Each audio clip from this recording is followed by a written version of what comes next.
Alright, what is going on, ladies and gents? Randy here with RTS Mobile Gaming. We're going to do a phenomenal video today. First of all, happy Saturday! And anyways, in today's video, we are playing The Lord of the Rings Rise to War. And we are doing a Season 2 recap of Azru-Khôr. If you saw my stream last weekend, you know that I did do a few battles with Azru-Khôr. I was messing around with him.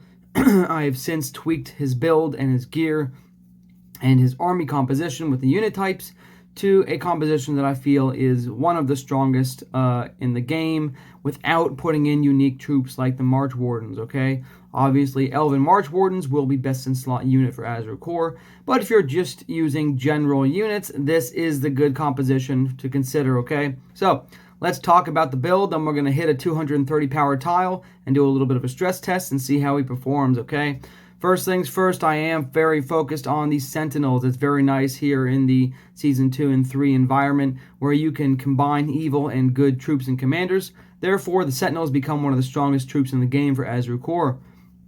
They have absolutely ginormous base damage of 26 to 27. Since their damage range is so tight, they are not really affected by Azru-Khôr's Respect 5 tree, Corsair of Umbar, which reduces your range unit's damage. It gives them a 50% chance to hit twice, but reduces their damage down to their minimum damage range. So since they're 26 to 27 damage range, they lose less. They lose about 3 to 4% damage in order to gain the 50% damage boost. Okay.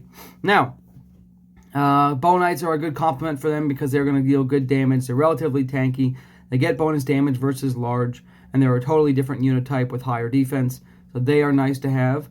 And then, this is a very debatable topic, but the Taunt Trolls, the Mountain Trolls here with Taunt, okay, I'm running them. A lot of people do not like to run Taunt Trolls if they're going to run the Madness build with Azru-Khôr. However, since I've opted not to go into the Tier 3 Respect tree for Madness, Mountain Trolls are going to be very effective to keep my Sentinels alive for the first 3 rounds, okay?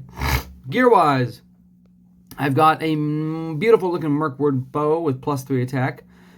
Beautiful chest with +15 defense to my ranged. Beautiful helmet with +3 attack. This will give madness every starting on round 1 every other round, okay? And then the accessory is really my favorite part. This is going to give my ranged units +3 attack as well as a pursuit buff for the first 3 rounds. Now I want my units to deal massive damage in the beginning of the fight. As you all know, damage is king, and you can't deal damage without pursuit or CC. So here with Azru-Khôr, I've gone with a pursuit accessory, okay? Build-wise, I've got the Tier 1 tree with Raider, 15 out of 15. I've got 7 out of 7 in Powder Keg. First off, I'm Respect level 7 here, so I'm not some massive Respect level. So at 44, you can have the same build. I got 15 out of 15 in a Worship Captain, which is going to give me a heal, as well as a cleanse on the one army unit that's healed. I want to make sure that's clear. This doesn't heal and cleanse your entire army. It drops a big heal nuke, like 10-15k nuke on one unit, and cleanses that particular unit. Then we have +35 defense from Discipline, and of course, Umbar, the Corsair of Umbar, 50% chance to attack twice at minimum damage, okay? We should be attacking in 10 seconds. Look at that timing, huh? How about that? Give me that like and sub, baby. Sorry for the pedophile voice. I apologize. Here we go. Here it is. Here we come. And by the way, doing a live stream tomorrow, so get excited for that. Make sure you tune in for that one. There was a draw. Good stress test here. Let's see how we did. That did not too bad, huh? I didn't win, but I got a pretty dang good draw against an Eowyn. So this is a 230 power tile with my level 44 Azru-Khôr. Okay. Okay, so the Eowyn has some decent gear. Eowyn is running Cavaliers, which do ginormous damage in the beginning of the fight. Very nice. All right, let's take a look at the actual report itself. Okay, damage-wise, let's see. Okay, my Sentinels came in hot and heavy with the most damage. The Archers were almost pound for pound with the Sentinels on damage there. I had half as, I had, let's see here. Well, Sentinels were about 15-20% damage higher than the Archers. Okay, very nice. That's as planned. It looks like the Taunt Trolls took the majority of the damage, and I did get some heals off on the Taunt Trolls. Let's see how that played out in the line by line. Get excited, ladies and gents. This Azru-Khôr build looks like a lot of fun. So here you can see the R5 tree reducing my max damage down to the minimum. So my Bow Knights decreased from 51 to 45. And my Sentinels decreased from 36 to 35. So Really, my bow knights, their command size is half the size, but they only have 30% more damage per unit, which means that they're actually at a good disadvantage there. 20-30% disadvantage command-wise, okay, for overall damage output. Here we go. Here comes round 1. Here comes the damage output from the Bow Knights, attacking the Cavaliers for 4,300 damage. Wow. Oh, yeah. Her Shield Maiden ability here just massively reduces the damage that her units are taking. That is crazy. Eowyn is so tanky. So tanky. So the Cavaliers are taking 30% reduced damage and still getting punched in the face pretty good. I did not see a double strike there. Here comes round 2. Here we go into round 2. Azru-Khôr attacks in pursuit.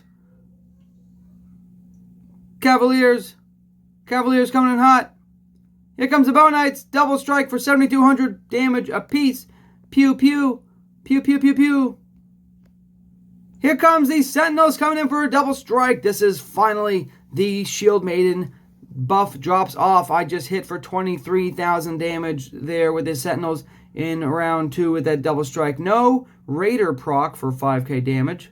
Could have been even more. Let's see how round 3 goes. Okay, so the Cavaliers now have minus 27.9% damage in round 3 from Shield Maiden. That's okay, that's okay.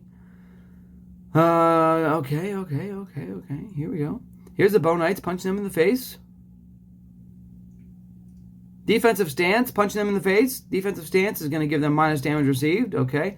There is a Raider proc with a powder keg. So this is the Respect 1 tree coming into effect finally here in round 3 for a total of just about 6,600 damage. Very nice there. 6,600 burn damage. That's all I've dealt this entire fight so far. There's the Bow Knights double strike. Sentinels. Here we go into round 4. There's the Bow Knights with a double strike, no Raider proc. Here's the Sentinels with a double strike, no Raider proc. So I'm getting good damage out, but I'm not triggering the Respect 1 tree. So the entire point of this build, one of the entire points of using Azru-Khôr, is to get the double strikes from his Respect 5 tree, which will have 2 chances to trigger the Raider buff, which is the 35% chance of dealing 40% extra burn damage on hit. Now, that's a 35% chance, so it should be 1 out of 3 hits. So theoretically, if I get 1 double hit, 1 regular hit in a round, one of those 3 hits should trigger Raider. In addition to Raider, Raider should be triggering Powder Keg in round 3, and in a 2-round cooldown after that, when we apply the Powder Keg debuff to somebody. So what I'm noticing now is I'm really, in this particular fight, not triggering any Powder Keg, unfortunately. I'm just going to punch through. Yeah, we'll recall.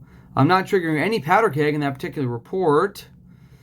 I triggered once, and I triggered 1 Raider so far in round 5, all the way through to round 5. So let's go to round 6 and see if it gets any better. That's the one thing about RNG, guys. Sometimes you love it, sometimes you hate it. Here we go in round 5. Okay, I see Bow Knights, double strike, double Raider. Look at that. I'm eating my own words. So they just did about 7,600 damage from Raider, as well as close to 13,500 damage from auto attacks. So we're looking at total 20,000 damage from the Bow Knights here in round 5. The Sentinels coming in hot. The Cavaliers are getting the Shield Maiden buff, so they're not taking a lot of damage there. There's Powder Keg again. Let's see how Powder Keg triggers in round 6 if we are able to activate it. Oh, okay. I do not see any Powder Keg triggering in round 6, unfortunately. But here it goes in round 7. We trigger Powder Keg in round 7 with the Bow Knights, hitting for 3821, and then triggering Powder Keg for 2,800. And again, these guys do have the minus 28% damage from Shield Maiden. There's a Sentinel double strike. Boom, boom, baby. So yeah, overall, pretty strong damage output from these units. I was not able to one-shot the 230 tile with this composition.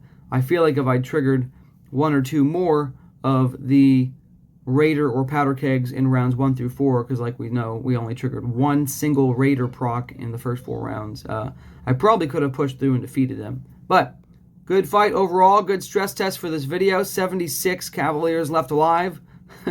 Unfortunate there. So thanks for watching. I love you guys. Long time. Azru-Khôr coming in hot in Season 2 with these mixture of troop types really makes him very, very strong. Keep in mind with March Wardens, he will be absolutely God mode.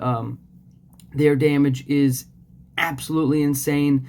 They get a built-in pursuit buff, so you can run a different buff. You can run plus 9% damage right here instead of the pursuit buff. You can run plus 9% damage.